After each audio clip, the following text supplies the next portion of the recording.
গোসল ফরজ অবস্থায় গোসল না করে কি সাহারি খাওয়া যাবে? রোজা রাখা অবস্থায় স্বপ্নদোষ বা কামভাবের জন্য মজি বের হলে কিংবা বীর্যপাত হলে কি রোজার কোনো ক্ষতি হয়? রমাদান মাসে মহিলারা রান্না করার সময় কি লবণ চেক করতে পারবেন? রোজা রাখা অবস্থায় কি হিজামা করা যাবে? রমজানে উমরা করার বিশেষ কোনো ফজিলত আছে কিনা? উমরা করার কি নির্দিষ্ট কোনো সময় আছে? ঘুম থেকে উঠতে না পারার কারণে সাহারি খেতে না পারলে কি রোজা হবে? মহিলাদেরও কি মিসওয়াক করতে হবে? মহিলাগণ কি মিসওয়াক করলে হাদিস বর্ণিত সওয়াব পাবেন? রোজার নিয়ত কখন থেকে করতে হবে? আজানের কতক্ষণ আগে সাহারি খেয়ে শেষ করা উচিত? রোজা রাখা অবস্থায় পিরিয়ড হয়ে গেলে করণীয় কি? সাহারির মূল ও উত্তম সময় কখন? প্রিয় দর্শক, আর বিলম্ব না করে চলুন আপনাদের প্রশ্ন উত্তর দেওয়ার পালায় প্রবেশ করি। বেলাল হোসেন আপনি লিখেছেন, জীবনের অনেক রোজা কাজা রয়ে গেছে, এখন কি আমি আগে পেছনের রোজাগুলো কাজা আদায় করব নাকি এই রমজানের রোজাগুলো আগে রাখবো? দেখুন, জীবনের যদি অনেক রোজা আপনার কাজা হয়ে থাকে ইতিপূর্বে, তাহলে সেক্ষেত্রে সে রোজাগুলো এই রমজানের আগে আগে আপনার রেখে ফেলা উচিত ছিল, কর্তব্য ছিল। এখন তো রমজান চলেই এসেছে, অতএব এই রমজানের রোজাগুলো আপনাকে রাখতে হবে। এই রমজান শেষ হওয়ার সঙ্গে সঙ্গেই আপনি বিলম্ব না করে বিগত বছরের বিগত জীবনের যে রোজাগুলো আপনার কাজা হয়েছে সেগুলো রেখে ফেলার চেষ্টা আপনাকে অব্যাহত রাখতে হবে। এরপরে যে প্রশ্নটি দেখতে পাচ্ছি, জান্নাতুল ফেরদাউস আপনি লিখেছেন, রোজার নিয়ত কখন থেকে করতে হবে? ফরজ রোজার নিয়ত এটি রাতের গভীরে, অর্থাৎ রাতেই করতে হবে, রাতের মধ্যভাগে কিংবা শুরুতে, শেষে, যেভাবেই হোক সাদিকের আগে আগে রাতের মধ্যেই করতে হবে জমহুর উলামাদের মতে, অর্থাৎ মালিকি, শাফি এবং হাম্বলি ফোকাহে কেরামের মতে। তবে ফোকাহে আহনাফ এর মতে দিনের বেলায় দ্বিপ্রহরের আগে আগে নিয়ত করলেও কিন্তু রমজানের ফরজ রোজা আদায় হয়ে যাবে। অন্যান্য যে নফল রোজাগুলো আছে সেগুলো দিনের বেলা দুপুরের আগে আগে পর্যন্ত নিয়ত করলেই হয়ে যাবে সবার সর্বসম্মতি ক্রমে। তাহলে খোলাসা কথা হলো, রমজানের ফরজ রোজার নিয়ত রাতেই করতে হবে অনেক ফোকাহে কেরামের মতে। তবে হানাফি ফোকাহে কেরামের মতে ইমাম আবু হানিফা রাহিমাহুল্লাহর মাযহাব অনুপাতে, তার থট অনুযায়ী দিনের দুপুরের আগ পর্যন্ত যদি এই সময়ের মধ্যেও নিয়ত করে ফেলে কেউ, তাতেও তার রমজানের ফরজ রোজা আদায় হয়ে যাবে। তবে শর্ত হলো এর মধ্যে পান বা আহার বা রোজা ভঙ্গকারী কোনো কিছু না করে থাকতে হবে। মিজান হাসান আপনি লিখেছেন, রমজানে উমরা করার বিশেষ কোনো ফজিলত আছে কিনা? উমরা করার কি নির্দিষ্ট কোনো সময় আছে? রমজানে উমরা করার ফজিলত রয়েছে। নবী করিম সাল্লাল্লাহু আলাইহি ওয়াসাল্লাম থেকে হাদিস বর্ণিত হয়েছে, উমরাতুন ফি রমাদান তা'দিলু হাজ্জাতাম মাই, অর্থাৎ রমাদান মাসে কেউ যদি উমরা করে তাহলে তার মর্যাদা হলো সে আমার সাথে হজের যে সওয়াব নবী করিম সাল্লাল্লাহু আলাইহি ওয়াসাল্লাম বলছেন তার সাথে হজ করলে যে সওয়াব হতো সেরকম সওয়াবের ভাগীদার হবেন রমাদান মাসে কি উমরা করলে। তবে এই উমরার কোনো নির্দিষ্ট সময়সীমা নেই। রমাদানের প্রথম দিন থেকে নিয়ে একেবারে শেষ দিন পর্যন্ত যে কোনো সময় উমরা করলে ইনশাআল্লাহ বিইذনিল্লাহ এই সওয়াবের ভাগীদার হওয়া যাবে। এরপর প্রশ্ন করেছেন রূপা খানম, আপনি লিখেছেন, মহিলাদেরও কি মিসওয়াক করতে হবে? মহিলাগণ কি মিসওয়াক করলে হাদিস বর্ণিত সওয়াব পাবেন? এর উত্তর হলো, মহিলাগণ মিসওয়াক করতে পারবেন, বরং করা উচিত। নবী করিম সাল্লাল্লাহু আলাইহি ওয়াসাল্লামের যে সমস্ত নির্দেশনা পুরুষদের জন্য বিশেষভাবে নয়, পুরুষদেরকে নির্দিষ্ট করে তিনি বলেননি, সেটা নারী পুরুষ সকলের জন্য প্রযোজ্য। মেসওয়াকের ক্ষেত্রে নবী আলাইহিস সালামের যে হাদিসগুলো সেগুলোকে আমরা ঘাটলে দেখি, সেই হাদিসগুলোতে তিনি নারী বা পুরুষকে আলাদা করে মেনশন করে বলেননি যেটা অমুকদের জন্য প্রযোজ্য, বরং তিনি সাধারণভাবে বলেছেন বিধায় নারী পুরুষ সকলের জন্য প্রযোজ্য। তাছাড়া মেসওয়াকের যে উপকারিতা সেটা পুরুষদের উপর যেরকম বর্তায় নারীদের উপর একইভাবে বর্তায়, বিধায় তারাও অধিক পরিমাণে মেসওয়াক করবেন। মেসওয়াকের যে জায়গাগুলো আছে সেগুলোতে মেসওয়াক অধিক পরিমাণে করবেন। মেসওয়াক বিষয়ে আমাদের একটা ভিডিও বক্তব্য আছে, কোন কোন জায়গায় মেসওয়াক করতে হবে, 7টি জায়গায় মেসওয়াক করার কথা বিভিন্ন হাদিস থেকে আমরা জানতে পারি, সেগুলোকে আমরা একত্র করে দিয়েছি। সেই জায়গাগুলোতে একজন পুরুষ যেমন মেসওয়াক করার চেষ্টা করবেন, একজন নারীও তার মতো করে মেসওয়াক করার চেষ্টা করবেন। রমাদান মাসে সিয়াম রেখে দিনের বেলা মেসওয়াক করা যায়। নবী করিম সাল্লাল্লাহু আলাইহি ওয়াসাল্লাম এত বেশি সংখ্যক মেসওয়াক করেছেন রমজান মাসে রোজা রেখে যে আয়েশা রাদিয়াল্লাহু তাআলা বলেছেন গুণে শেষ করা কঠিন হবে। ভাই মামুনুর রশিদ আপনি লিখেছেন, ঘুম থেকে উঠতে না পারার কারণে সাহারি খেতে না পারলে কি রোজা হবে? সাহারি খাওয়া কি আবশ্যক? যদি রমাদান মাসে কেউ ভোর রাতে সাহারি খেতে ওঠার সুযোগ না পান, এর মধ্যে ফজরের ওয়াক্ত হয়ে গেছে, অর্থাৎ সাহারি খাওয়ার কোনো সুযোগই তিনি পেলেন না, তাহলে সেই ক্ষেত্রে তার রোজা হবে কিনা? উত্তর হলো তার রোজা হয়ে যাবে, তার সিয়াম হয়ে যাবে। এবং তিনি যদি কোনো কিছু না খেয়ে থাকেন, না পান করে থাকেন, অর্থাৎ সবে সাদিক থেকে নিয়ে, তাহলে সেক্ষেত্রে আলহামদুলিল্লাহ তার রোজা বিশুদ্ধ হয়ে যাবে। সাহারি খাওয়া এটি রমজান মাসে বা রমজানের বাইরে যে কোনো রোজার জন্য ফরজ বা আবশ্যিক কোনো বিষয় নয়। সাহারি খাওয়া এটি সুন্নাহ। সাহারি খাবারের মধ্যে বরকত রয়েছে, কিন্তু কোনো কারণে কেউ সাহারি খেতে পারলেন না, তারপরও তার রোজা হয়ে যাবে, তার সিয়াম হয়ে যাবে ইনশাআল্লাহ তাআলা। এর পরের প্রশ্ন হলো, রমাদান মাসে মহিলারা রান্না করার সময় কি লবণ চেক করতে পারবেন?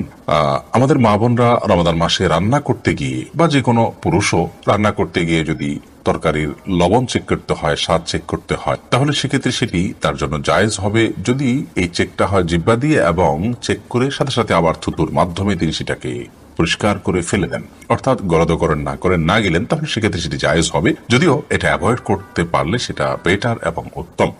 যদি কারোর সন্দেহ হয় যে রান্নাটা ঠিক মতো হলো কি হলো না, মানুষ খেতে পারবে কি পারবে না, লবণ হলো কি হলো না, কম বা বেশি হলো কিনা, তাহলে সেক্ষেত্রে তিনি পরখ করতে পারবেন। তবে জিহ্বার আগায় নিয়ে সেটাকে আবার খুব ভালোভাবে থুতুর সাথে ফেলে দেওয়ার চেষ্টা তাকে করতে হবে, তিনি ফেলে দিতে হবে। এর মাধ্যমে ইনশাআল্লাহ তাআলা তার এই চেক করাটা জায়েজ হবে।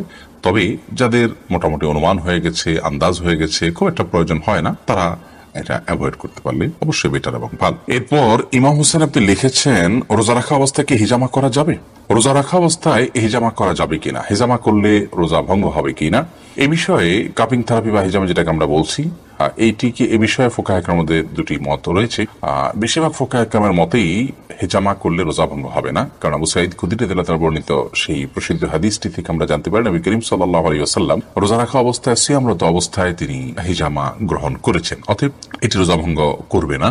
এটি হলো জমহুর উলামা ইকরামের মত। যদিও ফোকাহে হানাবেলা বা আহমদ ইবনে হাম্বল রাহিমাহুল্লাহর যে থট, সেই থটের অনুসারে উলামা ইকরামের কেউ যেমন ইবনে তাইমিয়া রাহিমাহুল্লাহ, ইবনে বাজ রাহিমাহুল্লাহ, ইবনে উসাইমিন রাহিমাহুল্লাহ সহ অনেকের মতেই যদি রোজা রাখা অবস্থায় কেউ হেজামা করেন তাহলে তার রোজা ভঙ্গ হয়ে যাবে।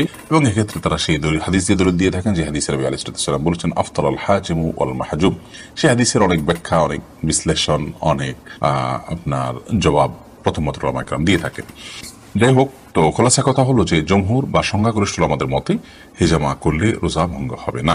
এরপরে প্রশ্ন করেছেন শাহেদ আলী, আপনি লিখেছেন, রোজা রাখা অবস্থায় স্বপ্নদোষ বা কামভাবের জন্য মজি বের হলে কিংবা বীর্যপাত হলে কি রোজার কোনো ক্ষতি হয়? রোজার মধ্যে কামভাবের কারণে যদি কারোর মজি বের হয়, যেটাকে আঠালো কিছুটা আঠালো পানির মতো যে পদার্থ যদি বের হয়, তাহলে সেক্ষেত্রে তার ফলশ্রুতিতে রোজা ভঙ্গ হবে না। বীর্যপাত যদি হয় এবং সে বীর্যপাত যদি হয় উত্তেজনার সাথে, তাহলে সেক্ষেত্রে সে রোজা ভঙ্গের কারণ হবে, সেটি হস্তমৈথুনের মাধ্যমে হোক বা অন্য কোনো কাম ভাবের কারণে, কোনো জরুরি বিষয়ক চিন্তা ভাবনার কারণে বা এ জাতীয় কোনো আচরণের কারণে যদি আপনার কামভাবের সাথে, উত্তেজনার সাথে যদি বীর্যপাত হয়, তাহলে তার ফলে রোজা ভঙ্গ হবে। আর যদি কারোর অসুস্থতার কারণে বীর্যপাত হয়, শারীরিক কোনো দুর্বলতার কারণে অথবা স্বপ্নদোষের কারণে, তাহলে তার কারণে রোজা ভঙ্গ হবে না। তবে মজি যেটা কিছুটা আঠালো পানির মতো, সেটি বের হওয়ার ফলে, যেটা বীর্য নয়, শুভ্র সাদা নয়, সেটি বের হওয়ার ফলে রোজা ভঙ্গ হবে না। তবে সেটি বের হলে অজু ভঙ্গ হবে। তবে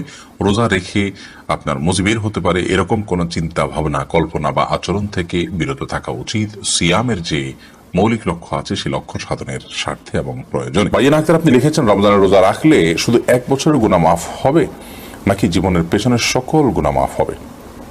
বোন বাইয়ান আক্তার, নবী করিম সাল্লাল্লাহু আলাইহি ওয়াসাল্লাম বলেছেন, মান সামা রমাদান ঈমানান ওয়া ইহতিসাবা, যে ব্যক্তি রমাদান মাস ব্যাপী রোজা রাখবে ঈমানের সাথে, ইখলাসের সাথে, নিষ্ঠার সাথে, গফিরা লাহু মা তাকাদ্দামা মিন যামবিহি, তার পেছনের সমস্ত গুনাহ মাফ করে দেওয়া হবে। এই হাদিস থেকে বোঝা যায় গোটা জীবনের গুনাহ আল্লাহ তাআলা মাফ করবেন, 1 বছরের নয়। তবে হ্যাঁ, এখানে গুনাহ মাফ বলতে ছোট ছোট গুনাহের কথাই বোঝানো হয়েছে, কারণ বড় গুনাহ এবং কাবিরা গুনাহ যেগুলো, সেগুলো তওবা ছাড়া মাফ হবে না। বিধায় সিয়াম যদি রাখার পাশাপাশি আপনি তওবায়ে নাসুহা করতে পারেন, সিয়ামের যে বার্তা সেটা যদি আপনি ক্যাচ করতে পারেন, টেক করতে পারেন, ধরতে পারেন, এবং সেটা ধরে যদি আপনি পেছনের সমস্ত কৃতকর্মের জন্য লজ্জিত হয়ে আল্লাহর কাছে ক্ষমা প্রার্থনা করে ভবিষ্যতে এই সমস্ত পাপাচারে লিপ্ত হবেন না মর্মে সংকল্প করেন, তাহলে এটি তাওবা হয়ে গেল।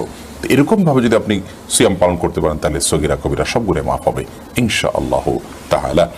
সাইফুল আলম, আপনি লিখেছেন, তারাবিহ পড়ানোর পর বিনিময় নিতে পারবো কি? তারাবিহ পড়ানোর পর যদি বিনিময় গ্রহণ করেন, তাহলে সেক্ষেত্রে ইমামতের বিনিময় গ্রহণ করা যায়, সেই হিসাবে আপনি নিতে পারেন। তবে খতম তারাবিতে কোরআন কারীমের খতমটাই হলো মুখ্য। কোরআন শুনিয়ে তার বিনিময়ে টাকা নেওয়াকে উলামা ইকরাম নাজায়েজ বলেছেন, যার কারণে খতম তারাবির বিনিময়ে টাকা গ্রহণ করাকে উলামা ইকরাম জায়েজ বলেন না। তবে এক্ষেত্রে ওয়াক্তিয়া নামাজেরও যদি ইমামতের দায়িত্ব নেন, ওয়াক্তিয়া সালাত যেগুলো আছে সেগুলোর ইমামতের দায়িত্ব নিলেন, যে আপনি প্রতিদিন এশার সালাতে আপনি পড়াবেন পুরো মাস জুড়ে, তাহলে সেই হিসাবে আপনার একটা বেতন ধার্য হলো। সেই বেতনের আলোকে আপনি সেই দায়িত্বের আলোকে আপনি বেতন নিলেন, সেটিকে জায়েজ বলেছেন উলামা ইকরাম। একটু জটিল এটার উপরে আমল আমাদের সমাজে নাই বললে চলে। সব মসজিদে আমরা খতম তারাবি পড়াই এবং তার বিনিময় দেই। তো এখানে যদি খতমটা মুখ্য, তেলাওয়াতের বিনিময় নেওয়া এবং দেওয়া যেহেতু না যায়, সেজন্য এই বিষয়টি আমাদের একটু ভাবতে হবে, আরেকটু আমাদের বিবেচনা করতে হবে। মাজিদুর রহমান আপনি লিখেছেন, ইনসুলিন বা ইনজেকশন নিলে কি রোজা ভেঙে যায়? ইনসুলিন বা ইনজেকশন নিলে রোজা ভঙ্গ হয় না। বিশেষ করে যে ইনজেকশন আমাদের চামড়ার নিচে বা সামান্য মাংসপেশিতে যায়, যেটা আমাদের পাকস্থলিতে যায় না, খাদ্যের কাজ দেয় না, পানীয়ের কাজ দেয় না, খাদ্য বা পানীয়ের সাথে সাদৃশ্য হয় না, সেরকম ইনজেকশন যেটা শুধুমাত্র আপনার চামড়ার নিচে ইনজেক্ট করা হয় কিংবা আপনার মাংসপেশিতে ইনজেক্ট করা হয় এবং সেটাতে আপনার মেডিসিন থাকে সামান্য পরিমাণে, বা যেখানেই হোক ইনজেক্ট করা হয়, সেটা পাকস্থলিতে অন্তত যায় না। তো এই ইনজেকশন এবং আপনার ইনসুলিন এগুলোর কারণে রোজা ভঙ্গ হবে না, এটাই বিশুদ্ধতর মত এবং সংখ্যাগরিষ্ঠ উলামা ইকরাম, আরব আজম সবারই মত বলতে গেলে। সেই হিসাবে টিকাও এটা রোজা ভঙ্গের কারণ না, টিকা নিলেও রোজা আপনি থাকবে আপনার রোজায়। তবে যে ইনজেকশন আপনার খাদ্য বা পানীয়ের কাজে, ধরুন গ্লুকোজ আছে, এরকম গ্লুকোজের যে স্যালাইন আছে যদি আপনি গ্রহণ করেন, তাহলে তার ফলে রোজা ভঙ্গ হয়ে যাবে, কারণ এটা খাদ্য এবং পানির কাজ দিয়ে থাকে।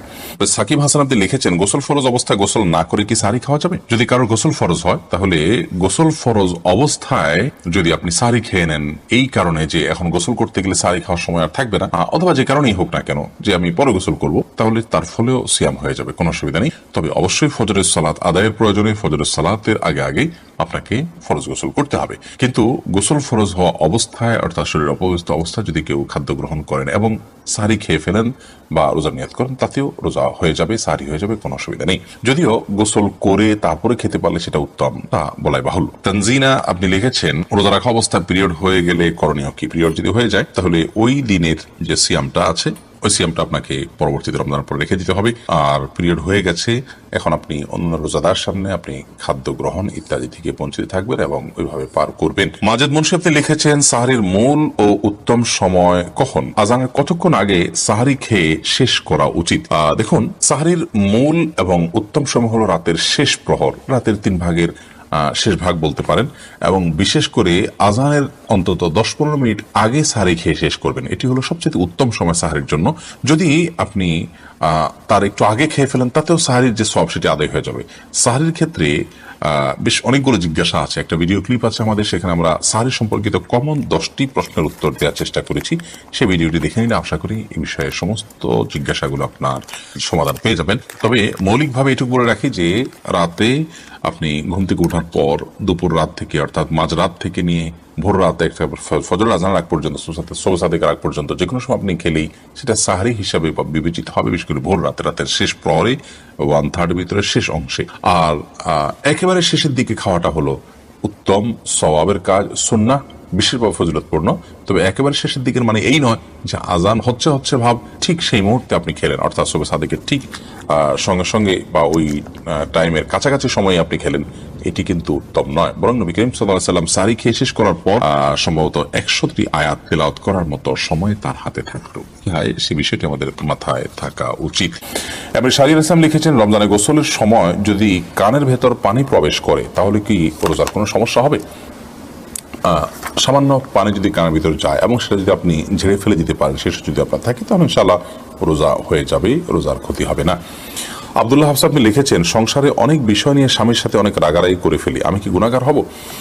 একসাথে চলতে গেলে দুনিয়াতে কখনো কোনো বিষয় নিয়ে রাগারাগি বা আপনার মনোমালিন্য হতে পারে, কথা কাটাকাটি হতে পারে, কিন্তু সেটা অমুসলিম সুলভ যেন না হয়, অর্থাৎ মুসলমানের যে চরিত্র, সেই চরিত্রের সীমা যেন অতিক্রম না করে, গালমন্দ যেন না হয়, কটূক্তি যেন না হয়, পার্সোনাল অ্যাটাক যেন না হয়, মুখের ভাষা যেন খারাপ করা না হয়।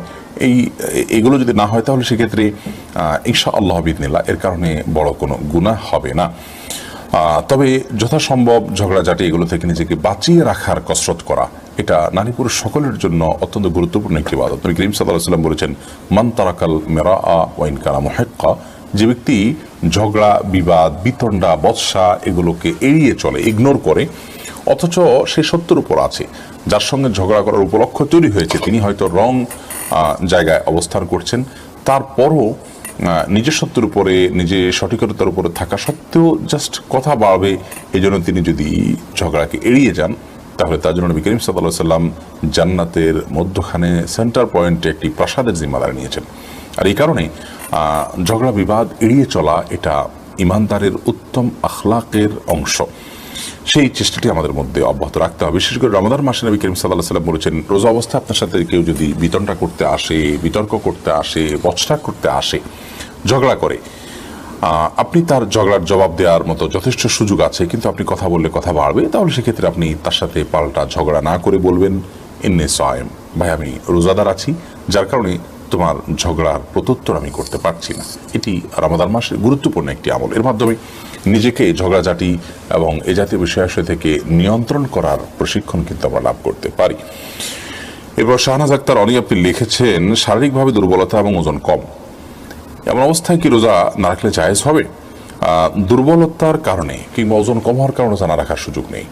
যদি আপনার শারীরিক অবস্থা এবং কন্ডিশন এরকম হয়, রোজা রাখলে আপনি হয় মৃত্যুর মুখে পতিত হওয়ার আশঙ্কা আছে, কিংবা আপনার কোনো স্থায়ী রোগ হয়ে যাওয়ার আশঙ্কা আছে, কোনো অঙ্গহানি হয়ে যাওয়ার আশঙ্কা আছে, এরকম সিরিয়াস পর্যায়ের যদি অসুস্থতা হয়, অসহনীয় পর্যায়ের হয়, তাহলে সেক্ষেত্রে আপনি রোজা না রাখার সুযোগ আছে। এই রোজাগুলো পরবর্তীতে সুস্থ অবস্থা আপনি রেখে দিবেন। দুর্বলতার কথা যদি বলেন, তাহলে আমরা অনেক মানুষের শারীরিকভাবে দুর্বল বা আমাদের ওজন একটু কম, তো এইটুকু অজুহাতে রোজা না রাখার কোনো সুযোগ নেই। যেটা ফরজ বিধান, সেটা নিরুপায় হলে আপনি ত্যাগ করতে পারেন, নিরুপায়, যার কোনো উপায় নেই। তো দুর্বল হলে তিনি রোজা রাখলে মরে যাবেন এবং উপায়হীন হয়ে যাবেন, ব্যাপারটি সেরকম নয়। তো সাধারণ অবস্থাতে বা সাধারণ দুর্বলতার কারণে কিংবা সাধারণত ওজন একটু কম হওয়ার কারণে এই অজুহাতে রোজা না রাখার বা রোজা ভাঙার কোনো সুযোগ নেই। তবে হ্যাঁ, দুর্বলতা যদি চরমে পৌঁছায় এবং ওজন কম হয়ে যদি এই পর্যায়ে চলে যায়, অনেকের অসুস্থজনিত কারণ হয়ে যায় যে অস্বাভাবিকভাবে ওজন কমে গেছে, এবং এই অবস্থায় তার রোজা রাখলে জীবন হুমকির মধ্যে পড়তে পারে, তাহলে সেক্ষেত্রে তিনি রোজা না রেখে পরবর্তী দিক কখনো যখন সুস্থ হবেন তখন এই রোজাগুলো রেখে দিলেও চলবে। শায়লা মাজিদ আপনি লিখেছেন, ইফতার কি সূর্যাস্তের সঙ্গে সঙ্গে নাকি আজানের পরে করতে হয়? ইফতারের সুন্নাহসম্মত মেনু কি, এছাড়া কি রোজা হবে না? প্রথম কথা হলো, সূর্যাস্তের পরপরই আপনি ইফতার করতে পারবেন, আজান হওয়ার পর ইফতার করবেন ব্যাপারটি এরকম নয়। তবে হ্যাঁ, রমাদান মাসের সাধারণত মুয়াজ্জিন সাহেবরা আজান টাইমলি দেওয়ার চেষ্টা করেন, যদি অন্যান্য সময় 2-4 মিনিট এদিক সেদিকও হয়। তো ইফতারের সম্পর্ক সূর্যাস্তের সাথে, সূর্য অস্ত গেছে, আপনি নিশ্চিত হয়েছেন সূর্য এখন ডুবে গেছে আর নেই, দেখা যাচ্ছে না, তাহলে সেক্ষেত্রে আপনি ইফতার করতে পারবেন, ওটা ইফতারের সময়। আর ইফতার সুন্নাহসম্মত মেনু হলো খেজুর কিংবা পানি। বিভিন্ন হাদিস থেকে আমরা জানতে পারি, নবী করিম সাল্লাল্লাহু আলাইহি ওয়াসাল্লাম খেজুর দিয়ে ইফতার করতে, বিশেষ করে কাঁচা আদা পাকা যে খেজুর আছে, রুতাব বলা হয়, এগুলো দিয়ে। তো এগুলো হোক বা সাধারণ খেজুর হোক, সেটা দিয়ে ইফতার করা সুন্নাহ। আর যদি খেজুরের ব্যবস্থা না থাকে কারণ, তাহলে পানি দিয়ে ইফতার করাটা হলো সুন্নাহ। আর ইফতার ছাড়া রোজা হবে না এরকম কোনো কথা নেই, ইফতার ছাড়াও রোজা হবে। আর এগুলো ছাড়া অন্য কোনো কিছু দিয়ে আপনি রোজা ভাঙলেন, যেমন আপনি বুট মুড়ি খেলেন বা অন্য কিছু খেলেন, তাতে আপনার রোজা হয়ে যাবে ইনশাআল্লাহ বিদিনিল্লাহ, কোনো অসুবিধা নেই। কেউ আজকাল শুনছি বলছেন যে বুট খাওয়া বিদআত হবে। বুট খাওয়া বিদআত হওয়ার কোনো কারণ নেই, এটি একটা মুবাহ কাজ, কেন এটা বিদআত হতে যাবে? যদি এটাকে কেউ ইবাদত মনে করতো যে বুট খেলে সওয়াব হবে বা বুট খাওয়া রমজানের আমলের অংশ, এরকম কেউ মনে করলে সেটি বিদআত হতো, কিন্তু এরকমটি কোনো মানুষই মনে করে না। এটা অন্য 10টি খাবারের মতো একটি খাবার, হয়তো কোনোভাবে আমাদের সমাজে প্রচলিত হয়ে গেছে, বিধায় আমরা এটা খাই, অথবা এটি খেলে কোনো বিদআত হবে, গুনাহ হবে, এমনটি মনে করার কোনো কারণ নেই। সাইফুল ইসলাম জুয়েল আপনি লিখেছেন, আমি ডায়াবেটিস রোগী, ডাক্তার আমাকে পরামর্শ দিয়েছেন ইফতারের আগে আমি রক্তের সুগার পরীক্ষা করতে হবে, এদিকে আমার রোজার কোনো সমস্যা হবে? ভাই সাইফুল ইসলাম, এতে আপনার রোজার কোনো ক্ষতি হবে না। রোজার আপনার ইফতারের আগে আপনি সুগার পরীক্ষা করতে পারেন, এমনকি ইনসুলিনও নিতে পারেন, যেমনটি একটু আগে আমরা বলেছি। আপনি এরপর মার্জি আপনি লিখেছেন, দুরুদ, দোয়া, জিকির এগুলো করার সময়ও কি মাখরাজ মদ গুণা ঠিক মতো রাখতে হবে? রাতে ঘুমানোর আগে যে আমলগুলো আছে, যেমন সূরা মুলক পড়া, এগুলো শুয়ে শুয়ে ওযু ছাড়া মোবাইল দেখে পড়লে সওয়াব হবে কিনা? শেষের অংশের উত্তর আগে দিই। সূরা মুলক বা অন্যান্য যে তেলাওয়াতগুলো আছে, রাতের আমল শোয়ার সময় করতে হয় কিংবা সকাল সন্ধ্যা করতে হয়, এগুলো যদি আমরা মোবাইল অ্যাপ থেকে দেখে পড়ি, তাতে ওযু না থাকলেও কোনো অসুবিধা নেই, এগুলো পড়া যাবে। এমনকি শুয়ে শুয়ে যদি আপনি পড়েন তাতেও হয়ে যাবে। নবী করিম সাল্লাল্লাহু আলাইহি ওয়াসাল্লাম হার কোলে মাথায় রেখে বা হেলান দিয়ে তার সাথে তারপরে তিনি কোরআন কারীমের তেলাওয়াত করেছেন। তো এরকম পরিস্থিতিতে যেহেতু কোরআন তেলাওয়াত করা জায়েজ, অতএব শুয়ে শুয়ে যদি তেলাওয়াত করেন সেটিও জায়েজ আছে। এটাতে কোরআনের অসম্মান করা, অবজ্ঞা করা, অমাননা করা, অপমান করা উদ্দেশ্য তার থাকে না, বরং তার সহজীকরণের জন্য তিনি এটি করে থাকেন, বিধায় এটি কোনো নাজায়েজ বা গুনাহের বিষয় নয়। আর প্রথম অংশের উত্তর হলো যে দোয়া, জিকির এবং এই জাতীয় যেগুলো আছে, এগুলো পড়ার সময় মাখরাজ এবং মদগুন্না বহু কোরআন তেলাওয়াতের মতো করে করতে হবে, এমনটি আবশ্যক না। বরং অনেক উলামায়ে কেরাম বলেছেন এটি না করাই উত্তম। অর্থাৎ কোরআনকে আপনি যেভাবে তেলাওয়াত করেন, সেখানে যেরকম মাখরাজ, গুন্না, মদ এই সবগুলোকে আপনি পারফেক্টলি করার চেষ্টা করছেন। অন্য সাধারণ দোয়া দুরুদ বা সাধারণ জিকিরের সময় আপনি এটা করবেন না, যাতে করে কোরআনের সাথে অকোরআনের একটা পার্থক্য রেখা সৃষ্টি হয়ে যায়।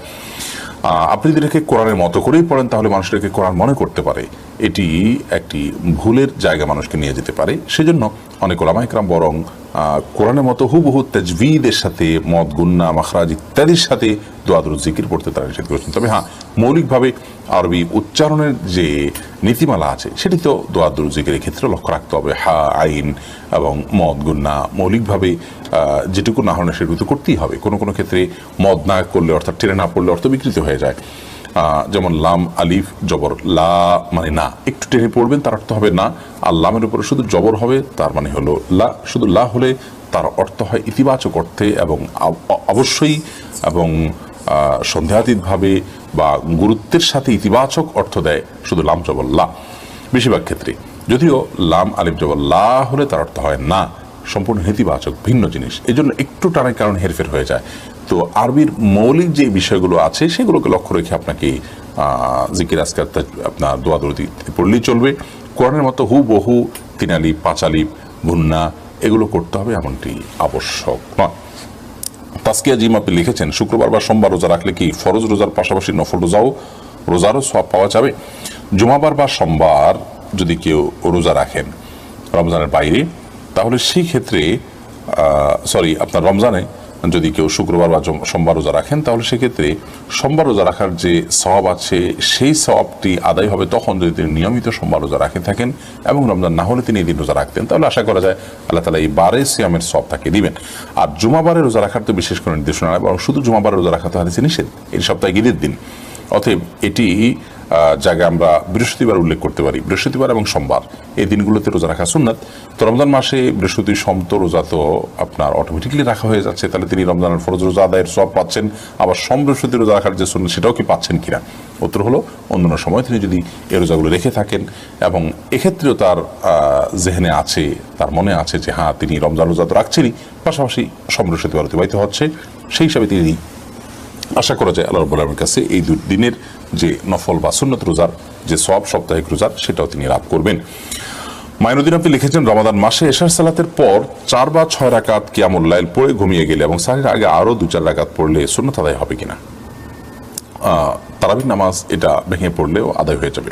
ধরুন আপনি রাতে শোয়ার আগে কিছু তারাবির রাকাত পড়েছেন, বাকি রাকাতগুলো ঘুম থেকে উঠে আপনি আবার তেলাওয়াত পড়েছেন, তাতেও আদায় হয়ে যাবে, যদিও একসঙ্গে আদায় করাটাই হলো সাহাবায়ে কেরামের সুন্নাহ। তবে এটাকে ভেঙে ভেঙে আদায় করলেও আদায় হবে, কোনো অসুবিধা নেই। এমডি ওয়াকিল আজম আপনি লিখেছেন, সোনার জাকাত কি প্রতি বছর দিতে হবে? স্বর্ণ, রূপা, নগদ অর্থ, ব্যবসার মাল সহ জাকাত যোগ্য যে সমস্ত সম্পদ আছে সেসব সম্পদ প্রতি জাকাত বর্ষে একবার করে আদায় করতে হবে। বিধায় এটি একবার আদায় করলেই সারা জীবনের জন্য আদায় হয়ে যাবে না, বরং প্রতি বছর একবার করে দিতে হবে, যদি 1 বছর আপনার কাছে সেটি থাকে।